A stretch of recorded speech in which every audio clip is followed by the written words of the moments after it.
Hello, good morning, good afternoon, or evening, wherever you are in the world. This is Brad Philpot from Cambridge, and I'm here today to tell you about the new changes to the IB Language and Literature Guide that has just recently come out. And it's exciting to be here with Tamsin Hart and James Frith from Cambridge University Press, who are sitting here across from me. On a practical note, James will be helping out as a panelist, and he will take everyone's questions. I see many of you are just now logging in.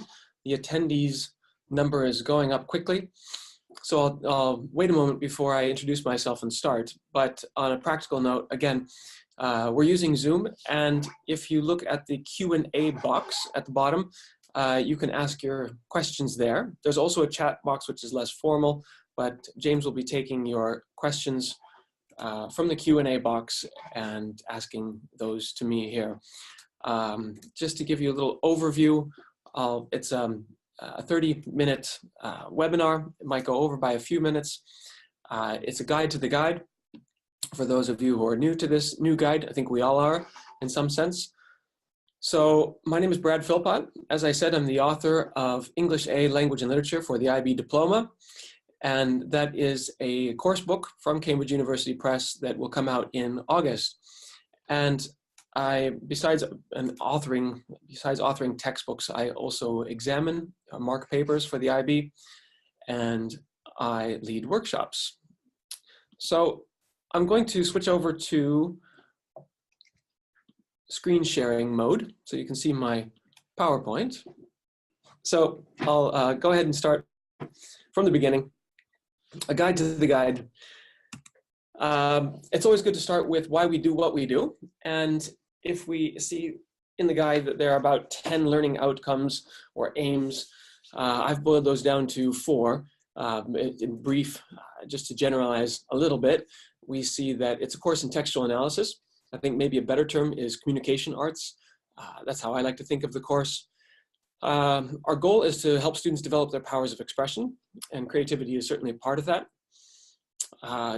We would hope that students develop a lifelong appreciation of language and literature, that they love to read both literary and non-literary texts. And of course, it is an IB course, and so international mindedness, critical thinking, open-mindedness should be at the center of everything we do. I'll go ahead and start by talking about the literary works and the non-literary texts that we need to read with our students. It goes without saying that as a Lang and Lit teacher, we need to explore all kinds of texts, text types. So, and there's certainly a gray area between, when does a literary text become a non-literary work, or vice versa. But there in the guide, it explains that there are several different text types to choose from. It's not an exhaustive list as far as non-literary texts are concerned. Brochures, posters, commercials, advertisements, public awareness campaigns, emails, websites. Those are all very applicable to us as Lang and Lit teachers.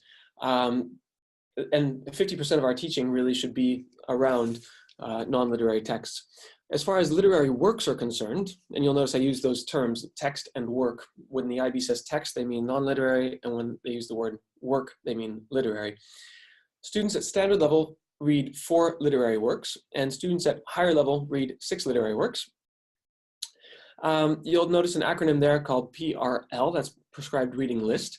And at SL, they read 1 work from the PRL, and at HL, they read 2 works from the PRL. The PRL is a database that you can find through my IB Program Resource Center. Under Teacher Support in the middle column, you can click through to the database. It's a big database. There are 55 official IB languages, and for each language, there are 300 different authors, not titles, but authors that are recognized on the PRL. So besides selecting works in English, we also need to select works in translation from other languages' PRLs on that database. So it's really one list to rule them all, if you will. And then you see there that students are allowed to read 2 freely chosen works at both higher level and standard level. And what that means is open to interpretation. You can say that either you have freely chosen the literary works for the students, or you give your students some element of choice. Perhaps you expose them to 3, 4, 5 different poets throughout the course, and you invite them to explore one poet that they like in more depth and find 15 to 20 poems by that author. The definition of work has remained the same from the old guide. I'll let you look at the PRL to see those requirements there. There are reading requirements, not only as far as numbers of works that we read, but across all the works we read at higher level. There at least 2 time periods must be represented, at least 2 places must be represented in 2 literary forms. That's the new word for a genre. At higher level, we see that 3 time periods must be represented. That's defined by century. 3 different places must be represented, and that is defined by both country and continent. So at standard level, that's 2 different countries from 2 different continents, and at higher level, that's 2 different countries from 3 different continents. And literary forms, that's 3 different literary forms. The IB recognizes 4 different literary forms: prose fiction, prose nonfiction, drama, and poetry. Song lyrics fall under poetry. Graphic novels fall under prose fiction or prose nonfiction, depending on the nature of the graphic novel. So there are no more parts with the new guide, and the IB's replacing parts with areas of exploration. And I think we should look at these as different lenses through which we can analyze texts. Readers, writers, texts is textual analysis. In essence, it looks like this, in my opinion. This is my own graph or diagram here. And these are questions we've always asked students. How do writers write? Why do writers write? How do readers read? And I think it's safe to say that we're in the business of ascertaining meaning as Langenlit students and teachers. And so the questions that appear in this part of the guide, there are 6 of them for each area of exploration. They read something like, how and why should we study language and literature? They're rather broad questions, but basic, and they make sure that students look at the styles and the structures on the page in the text in order to ascertain meaning. The second part, or the second area of exploration, is time and place. And you can see I've used the same diagram, but I've added a layer of context there. So when and where writers write and how readers read, all of that helps influence meaning, of course, too. And here we'll see that there are another 6 questions in the guide, very useful questions, asking about how context helps shape meaning. And there's another set of 6 questions in the guide, meaning there are in total 18 really interesting questions. And I'd recommend that we cut those out and paste them onto A4 or laminate and post them around the room. They're excellent ways to look at texts.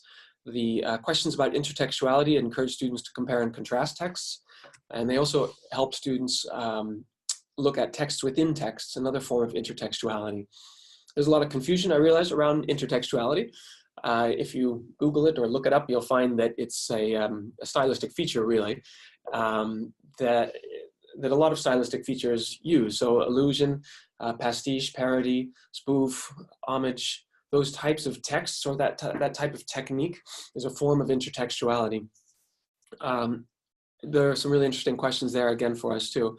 So the first question many people ask is, how do I organize my course now that there are no more parts? What do I do with assessment? And my answer to that, and well, it becomes even more confusing. There are concepts and there are global issues as well to juggle. I have an answer to that question, but I'm not sure that the areas of exploration are really the way to organize a course as such. Again, 6 questions per area, meaning there are 18 questions which are probably applicable to various texts at various times, depending on the nature of the text. So concepts, I'm not sure we should be teaching, well, we need to make students aware of these 7 concepts, certainly. I would hope that they percolate through teaching, that we encourage students to see the connections between texts and topics, and that if you're into Lynn Erickson's teaching for conceptual understanding, it's interesting, it's a great idea, of course, to encourage students to make abstractions, to find patterns, to make connections, And here are 7 concepts that we would hope that they discover or find, or we can help them find. Arguably, there are many, many more. A concept like movement is very applicable. A concept like storytelling is very applicable, of course. Purpose is applicable. Audience, meaning, I mentioned earlier. So hopefully we can teach for a conceptual understanding by looking at a range of texts and trying to find connections between those. And then there's this term global issue, and to confuse matters even more, you'll see that some of those concepts from the previous slide are right here presented as issues. These are in the guide. You can read more about these global issue areas. And within each area here, there are several topics, if you will. I'd like to think of global issues as topics. There's a nice definition in the guide, or there are 3 criteria that an issue has to meet in order to be considered an issue. It should be significant. It should be something transnational. It should be relevant to local contexts. So you can see the list there on the left. Sexism, Me Too. You would think that hashtag Me Too is a subset of sexism or domestic violence or abuse. I suppose it helps to think of things on a scale of concrete to abstract.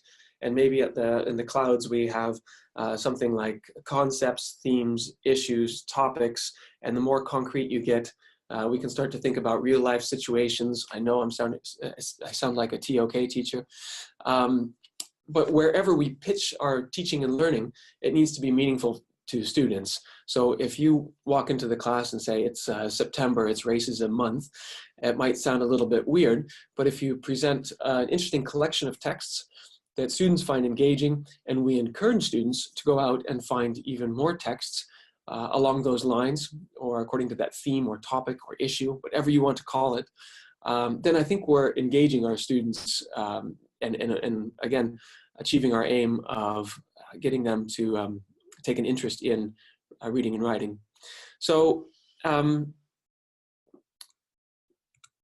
here's a model of how I would approach it. A unit of inquiry, if you will, a rather MYP term there. How has racism been addressed or tackled through the ages over the past few decades? And you can see how I've included 3 texts here, 1 set of ads, autobiography, and a speech. And I've taken a different approach from the areas of exploration with each. And this would serve as a springboard for a unit on racism. This is how I would organize the course from a course design perspective. I'm going to take questions about just some of these basics, concepts, issues, and such before I move on to assessment. I realize there are a lot of questions about assessment, and we'll come to those in just a second.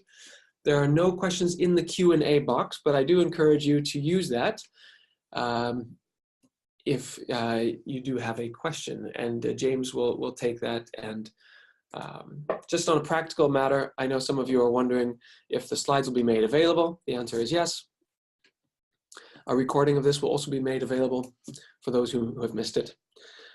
So I'll jump into assessment. I know we all wonder what's happened to further oral activities and written tasks and such, but those have gone away, and instead we have fewer components of assessment, and they are, it's a higher stakes game, certainly, especially for standard level students, with only 3 components. Paper 1 now worth 35% for both HL and SL students. Paper 2 worth 35% for standard level, 25% for higher level. And you'll see there for paper 2, there's a comparative element. The higher level essays, of course, only for the higher level students. In the individual oral, I'll talk about here in a moment. That's certainly a new beast, if you will, a new form of assessment. And there are lots of questions about that, I know. So I'll jump into paper 1, guided textual analysis. You can see I have in my slides some information for the lit teachers among us. If you're teaching literature, you'll see that the works on that exam are literary, the passages. And for Lang and Lit, all students, higher level, standard level, receive exactly the same exam booklet. The students at standard level have 1 hour and 15 minutes to choose one of the 2 extracts or passages or texts and they have that time to analyze it, to write a guided textual analysis. That means that each text, both HL and SL, is accompanied by a guiding question, one guiding question only, and those guiding questions, they encourage students to focus on the connection between form and meaning. So, and they are text specific. They'll be as specific as, you know, in which ways do the images in this cartoon establish humor, for example. So they are text specific. Higher level students don't have an element of choice. Instead, they need to analyze both texts separately. So they'll write one analysis, hopefully within an hour and 15 minutes, and another analysis in an hour and 15 minutes, 2 hours and 15 minutes in total. But they are separately analyzed. There is no comparative element there for higher level. And the assessment criteria for this, I'll show you the last slide is about the assessment criteria for all forms. This is worth 40 marks for higher level students and 20 for standard level. The assessment criteria are simply applied twice for HL students.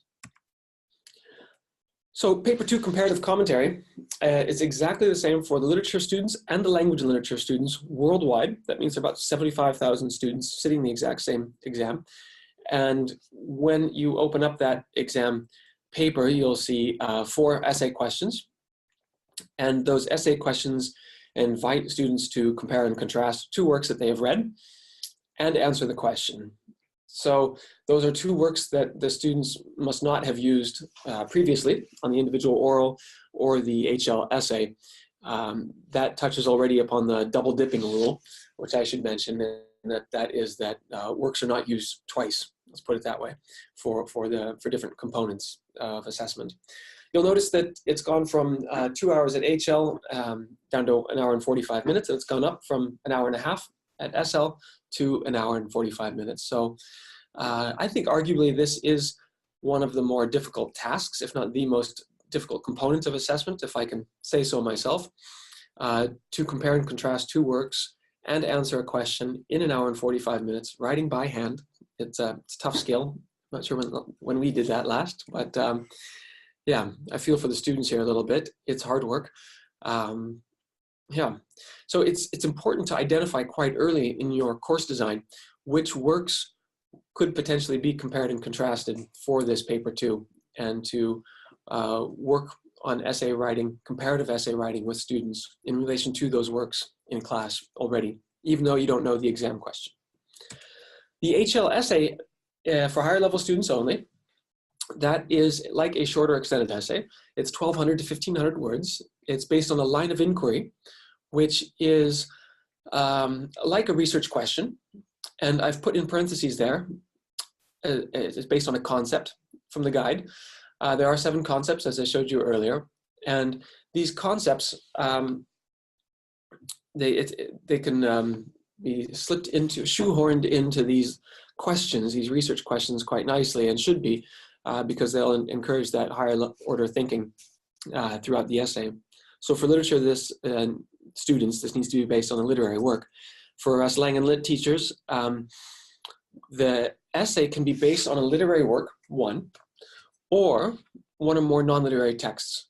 So a collection of advertisements or a series of commercials, say with a similar sense of authorship, those would be appropriate for this. If you think about it, if students do take the non-literary option for the HL essay, that frees up another literary text for paper 2 or the individual oral. And again, as you can see to the second to last bullet point there, students are not allowed to double dip here either. I'll talk about the individual oral here, and hopefully we'll receive a few questions here from you about the different forms of assessment. This is arguably the newest form of assessment, and it's based on a global issue of choice from the learner portfolio. So two terms. So we've talked about global issue being a topic or theme that students can select for this form of assessment. So they can prepare this weeks and weeks in advance, if not months. They can talk to you about their choice of topic or issue, and they can explore this through their learner portfolio throughout their learning career by engaging with different texts related to this issue, analyzing the texts, outlining texts, mind mapping texts, all kinds of ways of engaging with texts there they can do and in their portfolio. The learner portfolio is required. It states that quite clearly in the guide. The IB reserves the right to call on that portfolio if needed for moderation.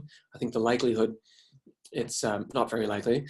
And the other requirement is that the learner portfolio should include a list of works that the students have explored, both literary works and non-literary texts. So keep that in mind when you start to develop the portfolio. I can say a few more things about the portfolio if we have time. But just so we understand about the individual oral, they come with 2 passages or extracts, one literary extract that they've chosen from one of the 6 literary works at higher level, or one of 4 at standard level. And they come with one passage of a non-literary text. So that might be a speech, it might be an extract from a commercial, it might be a screenshot or a still from a commercial, that's fine. It could be an advertisement, a poster. And the students do not compare and contrast these two. Instead, they spend essentially 5 minutes on each text during their 10-minute performance. Relating, and there's a guiding question for this in the guide. They need to show how the global issue has been presented through the text by the author. So within 5 minutes, they should have done that for the first text, and within the last 5 minutes, they do that for the second text. You could take a more integrated approach, flip-flopping, alternating between the texts. I don't recommend that, but maybe that works well for you and your students. You can try different formats for this. I have included 2 examples of this in the new textbook, course book that's coming out with Cambridge.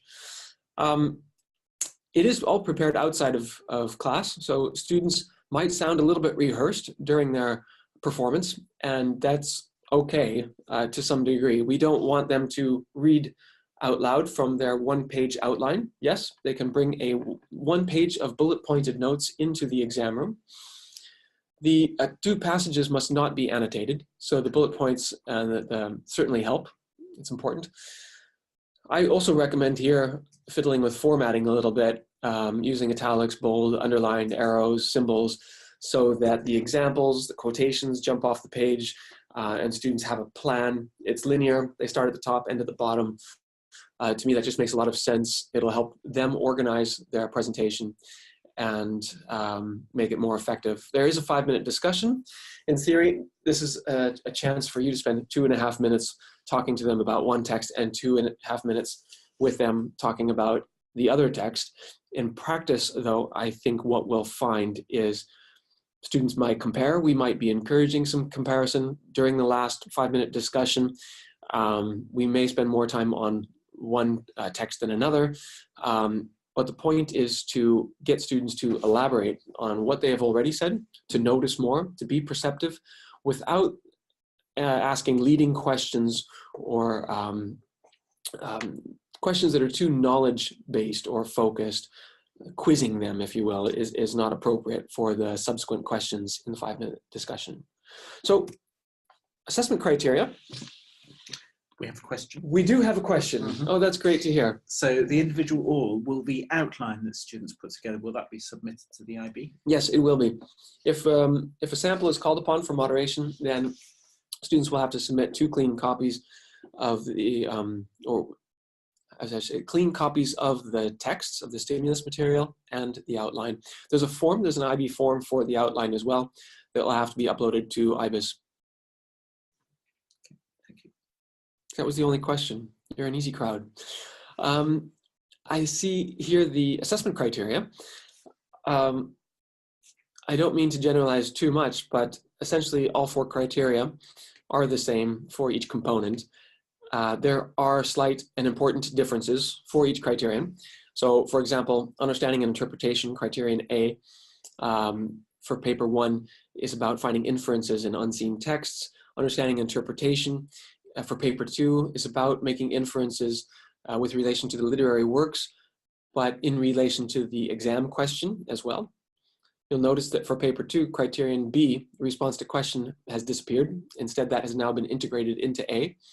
Their knowledge and understanding of stimulus texts needs to be relevant to the guiding question or the exam question for paper 2. It needs to be relevant for the line of inquiry for the HLE. It needs to be relevant for the global issue for the individual oral. So you see how this skill or being knowledgeable is assessed in the same everywhere, but in four slightly different ways. Analysis and evaluation is an interesting criterion, B. Arguably a little bit higher on Bloom's pyramid taxonomy there. And so evaluation's new for us Lang and Lit teachers and students. We used to have a phrase that said, to what extent is the language effective, or what is the effect of the language on the audience? And now we want students to comment on, to evaluate how effective the author's choices are. So that encourages that line, evaluate how effective the author's choices are, encourages students to connect form and purpose, so style and purpose. Yeah. Focus and organization is no different than it used to be, except for on a few components. We see the term balance. We would hope that the individual oral, for example, is balanced, that they're not spending too much time on one of the texts. And language is exactly the same for all components. It's the same criterion we used to have, word for word. And interestingly, we see a different number of marks here. But again, it always helps to look at the percentages when thinking about how much something matters. It is curious to see that on paper 2, criterion A and B are more important than organization and language. I think that might just have to do with the time constraints, that we don't expect a perfect essay from students under time constraints. How are we doing? No more questions? No more questions. All right. So I'll plug the book a little bit here. And we are coming up to the end of time. This might be an overstatement. This book saved my life. In case you are drowning, I'll throw you a typewriter. Thank you for that, testimonial there, Peter Frengel. That's a reference, of course, to the first edition. The second edition will be very different. I just looked at second proofs yesterday, and it's very exciting. This will come out in August. It's completely revised. I think I rewrote every single word of the whole thing. There are a lot of new texts in there. In fact, I just built the whole thing around stimulus texts, most of them non-literary, because I know we're eager to get our hands on interesting ads, nice speeches, powerful speeches, and really effective non-literary texts. So I put a lot of those in there and built activities around those. So there is no narrative explaining the definition of irony. There is good definition of irony in the glossary.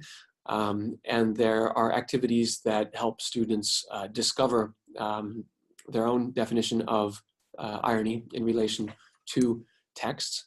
So it's very activity-based.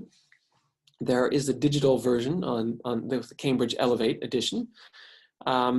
As I mentioned, there's a broad range of language source texts. All of this is for first exams 2021, first teaching September 2019.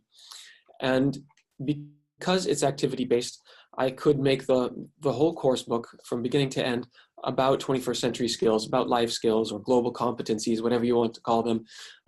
There are opportunities for students to develop collaboration skills throughout this course book, social skills, research skills. Those are clearly defined there using the ATLs in the marginal features, but generally they run throughout the course book. So the book has clearly been organized into 3 parts, and those are not the areas of exploration. Instead, the first part is about text types, in case you want to get nitty-gritty with students and just focus on what makes a poem, or what makes an ad. Those are very useful, important lessons. I can't say enough about teaching text types and getting students to discover text types. I could do a whole webinar on just that. The second part of the course book is an integrated approach taking global issues. There are 9 global issues, essentially, 3 in each chapter, and there are 3 chapters. And each issue exposes students to a range of texts, both literary and non-literary. And again, it's activity driven, encouraging them to engage with the text and ascertain meaning. The structure of each unit goes through the areas of exploration, like lenses, or I'd like to think of almost as an onion with textual analysis or reader's writer's text as the core, and teaching for contextual understanding, or the time and place as a next layer, and intertextuality, comparison, and text within text as another layer. So I go through that method in each unit in the second section, and there's a higher level extension in case you couldn't get enough in the first parts. And there are about 3 samples of each form of assessment in the course book. There are transcripts for the individual oral, 2 of those, I believe. There are, I think, 3 paper 2s. There are paper 2 questions in almost every unit, especially in the second section. There are paper 2 questions. There are many, many stimulus texts for practicing paper 1 with your students throughout, and there are some examples of student writing for paper 1 there as well.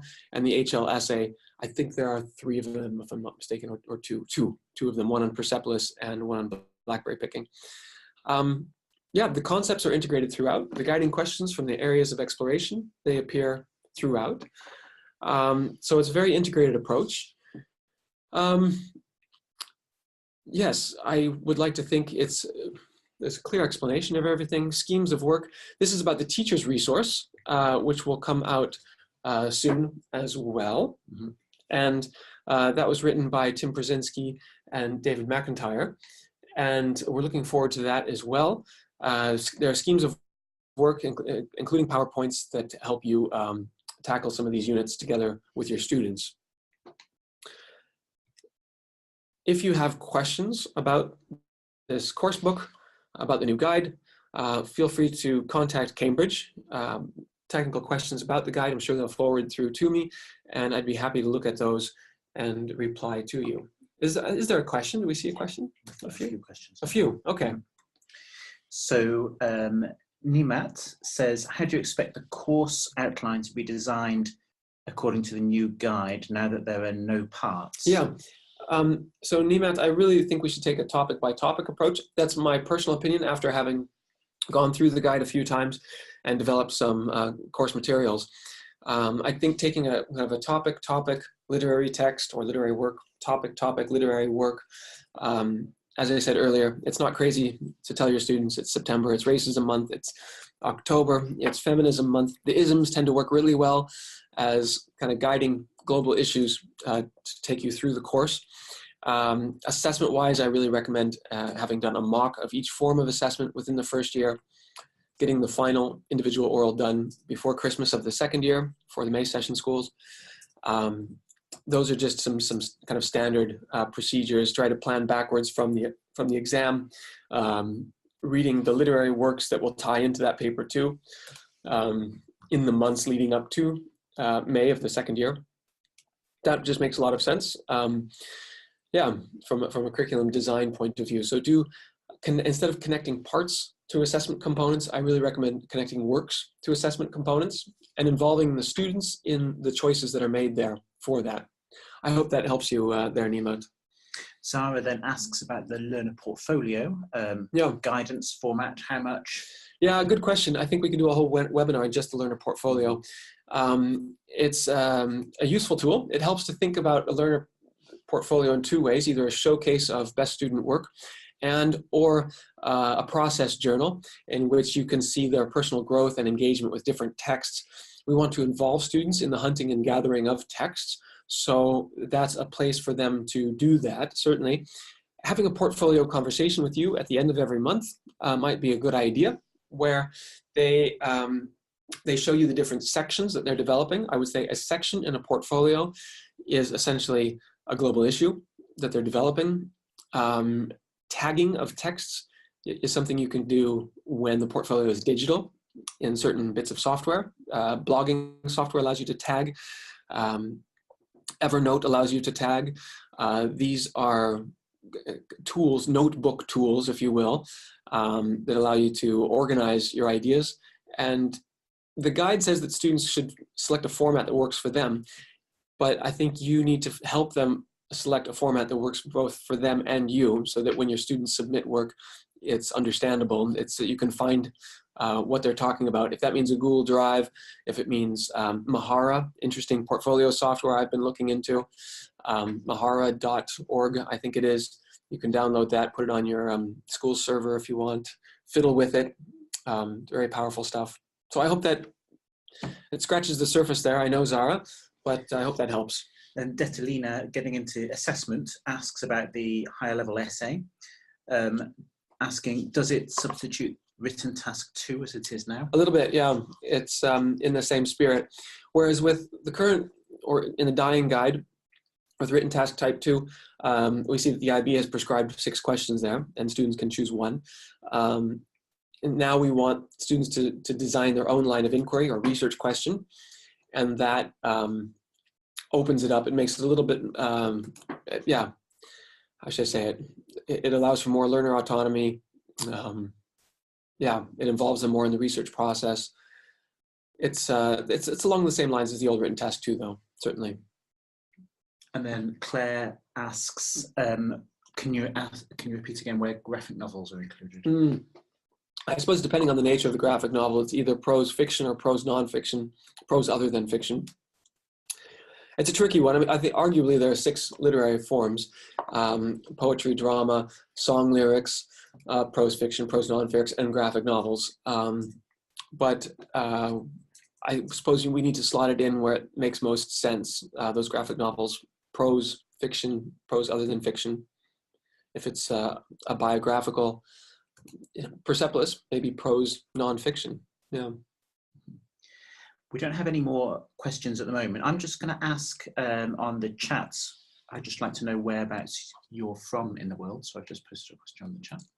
They're asking me where I'm from. No, I'm just asking. Oh, you've asked them where they're from. Okay. Everybody is this morning. Yeah. Yeah. This afternoon. Yeah, that's good to see. I'm sure people are logging in from all over the world. Hopefully, we've designed this for early morning Europe, for our colleagues in the Asia Pacific, India, and such. Yeah. So we hope you're logging in from there. Hong Kong, I see. That's great. Yeah. Germany, Hong Kong. All right. Oh, good morning, Germany. Bulgaria. Oh, fun. Good. India. All right. Well, we appreciate that. I appreciate everyone's support. Good to see teachers from Turkey logging in. I hope you get your hands on a sample of the new course book and purchase a copy eventually, if not for yourself, then also for your students. I think you'll find it's a really useful tool. Hopefully it inspires you to create some of your own teaching and learning materials. That's how I write it, I suppose. I'd like to be able to inspire teachers and students to engage with texts and ascertain more meaning. Should we call it quits there? Yep. No more questions. No more questions? Thank you. All right. Well, thank you everyone for logging in from all corners of the world, and do keep in touch, and best of luck. Happy teachings, as we say. All right. Take care. Bye-bye.